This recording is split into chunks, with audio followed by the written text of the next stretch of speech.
Hi, everybody, and welcome back for the next chapter to the Other Side of Gifted series, Book 1, Living Nightmare. Last week I read chapter 11, where we met a new character, Marie, who's the head of nursing, and we saw how protective and loyal Ange is with Tobin after finding bruises on her face and demanding to know who caused them, ready to battle the enemy.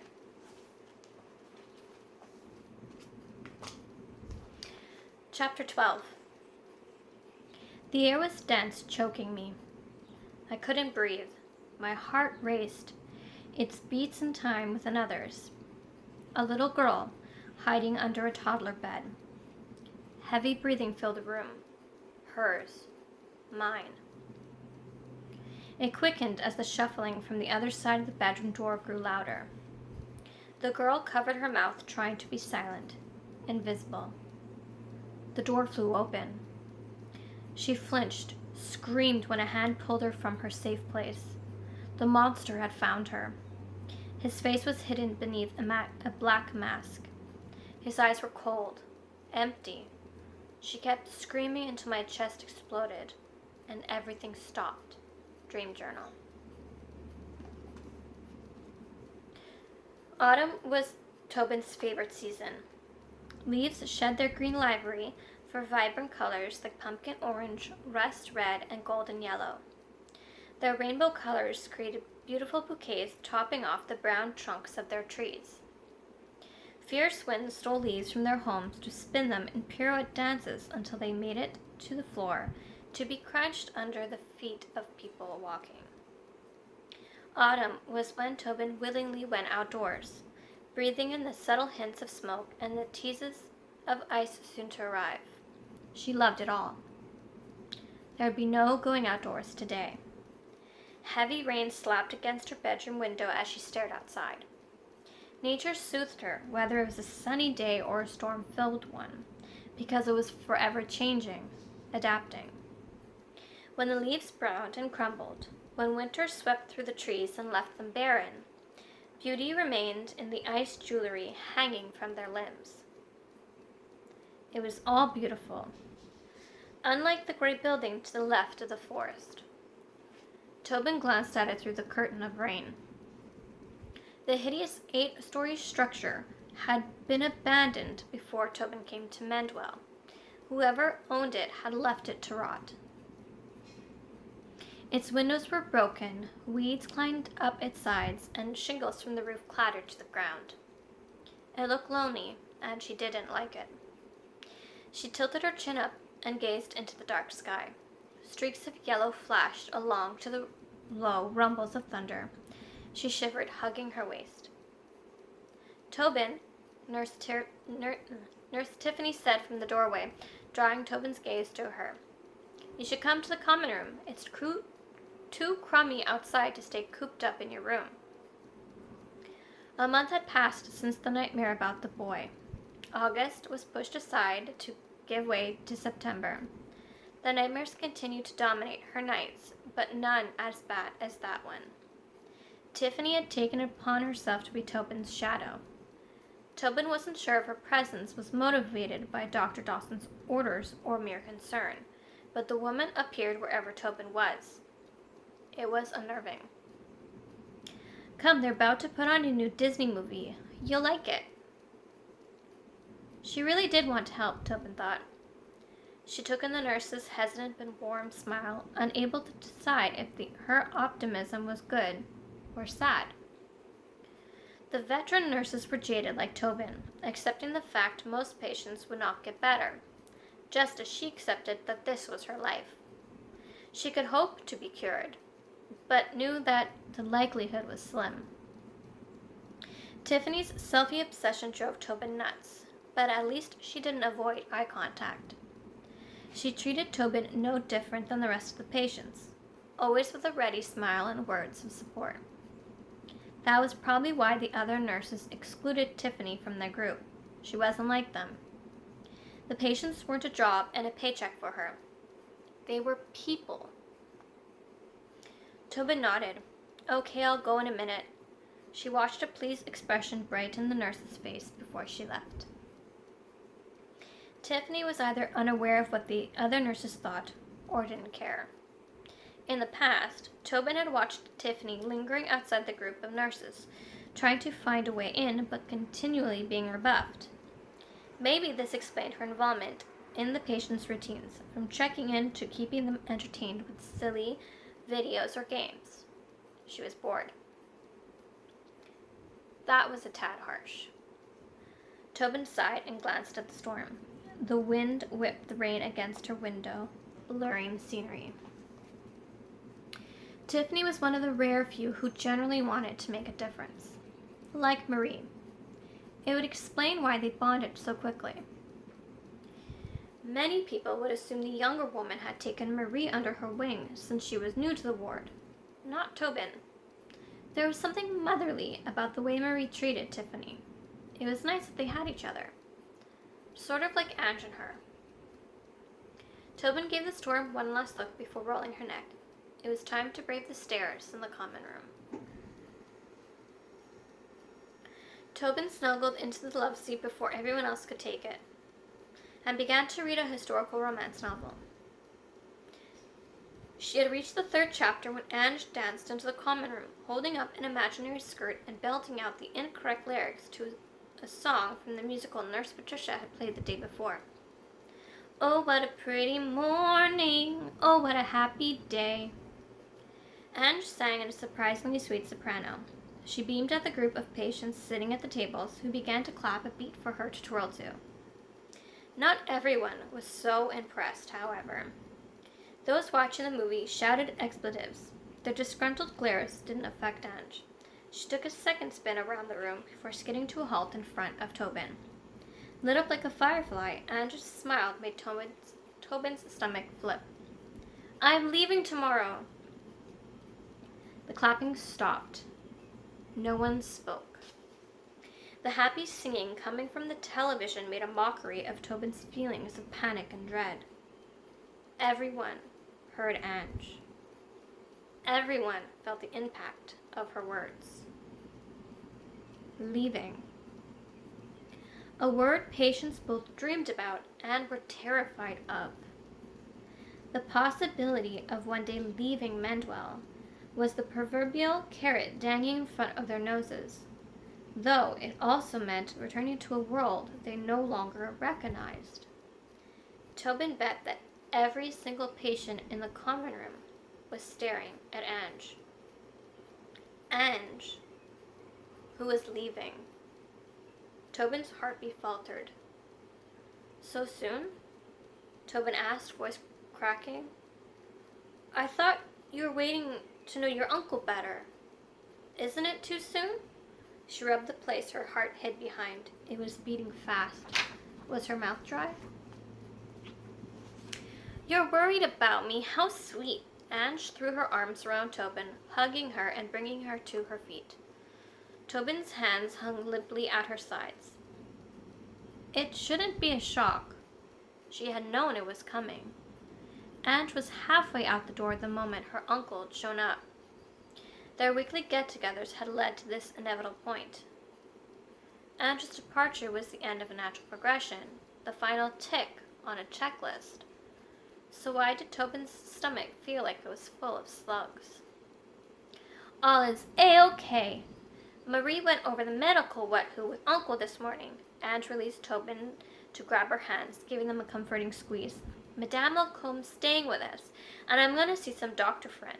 He said he'd make room for me. So nice. Everything's a go, she said, practically gushing. I'm so excited. Uncle says my room's all ready, and it connects to Madame Malcolm's.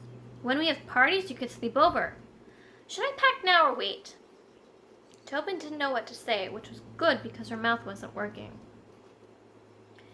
I think I'm going to go do it now, Ange continued. Oh, I wish it was tomorrow already. I can't wait.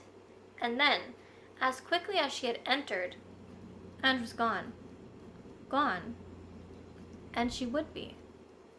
Tobin stared at the empty doorway, dazed. The unnatural stillness, except for the drone of the movie, made her skin crawl. She felt the eyes of the other patients upon her and glanced around to find them staring. Some looked away when their eyes met, but a handful were waiting to see her freak out. She could tell from the gleam in their eyes. Too bad. She returned their glares, then fled for the asylum of her room. If the nurses had a problem, she thought, screw them. There were benefits of not having a roommate. Though Tobin wasn't allowed to close the door completely, she pulled it halfway shut, then gathered the contents of her hidden journal from beneath the dresser. Words were trying to build in her chest, making it feel tight and achy. She needed to get them out before they consumed her. Sitting on the floor between the wall and the bed, she found a blank section on one of the sheets and began to write. It was too soon, she decided. That's why she was upset. She thought there'd be more time to adjust to Ange's departure. Besides, she thought, Ange wasn't ready to leave. Didn't anyone else see that? Her hand cramped from clutching the pen, but she had to get her emotions out. So she did, scratching them into the pages, exposing her heart. Her feelings overwhelmed her. Tears hit the page, but she didn't notice. Nor did she register that someone had entered the room until a shadow appeared on the paper. Her hand froze. She stared at the blue ink on white paper. If she didn't look up, a throat cleared. Tobin's head jerked up as a rush of air escaped her mouth. It was Marie. Tobin clutched the loose sheets of paper to her, their crinkling sounds loud in her ear. This was her private journal.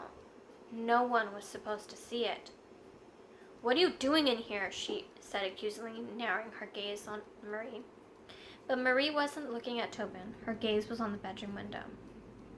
I wanted to see how you were, replied the head nurse, unflinching. Tobin didn't dare blink. She mentally implored Marie to keep looking outside. Knowing Marie could look down at any second, she quickly shoved the papers under her bed and got to her feet. I'm fine, she said. Marie didn't move.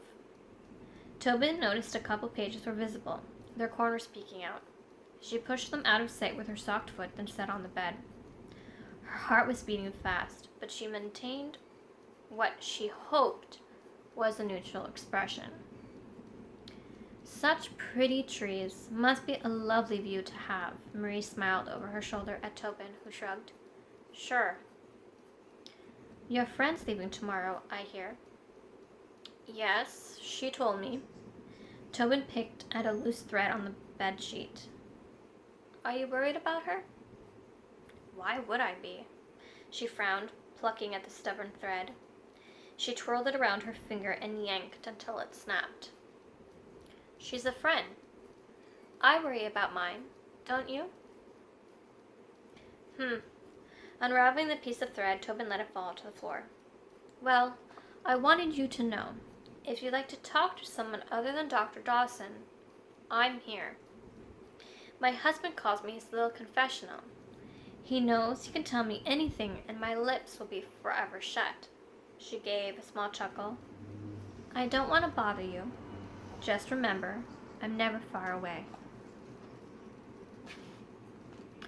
The second Marie was gone, Tobin collected the papers from beneath her bed and jammed them under the dresser where they belonged. That was too close.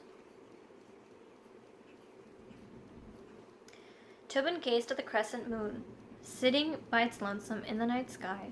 It looked sad, with not a star friend in sight for company. Like her.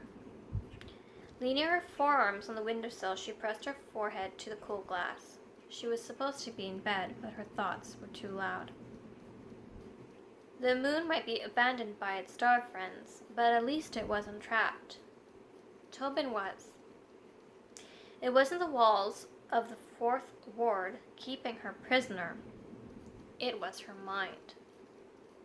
If the doctor was right, she created the hell she visited each night.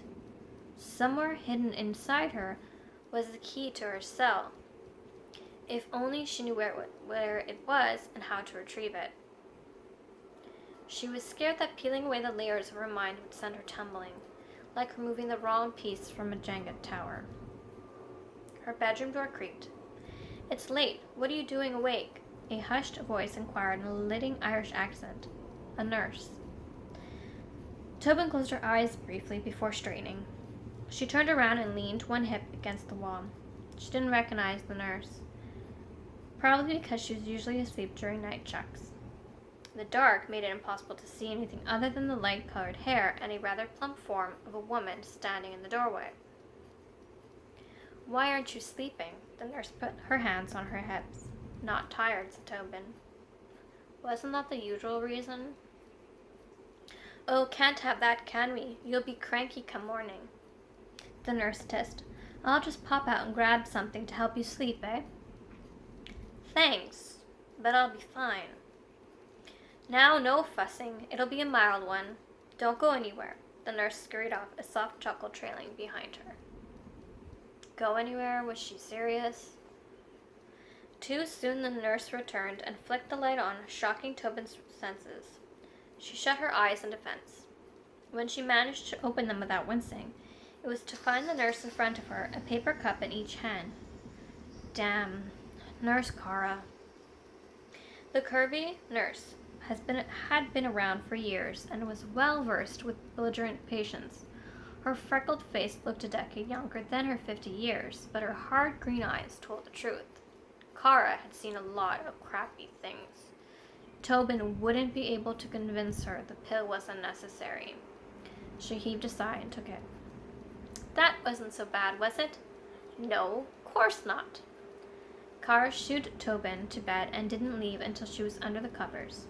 After telling Tobin to close her eyes, she switched the light off and left. Tobin was asleep before she could worry about what awaited her in her dreams.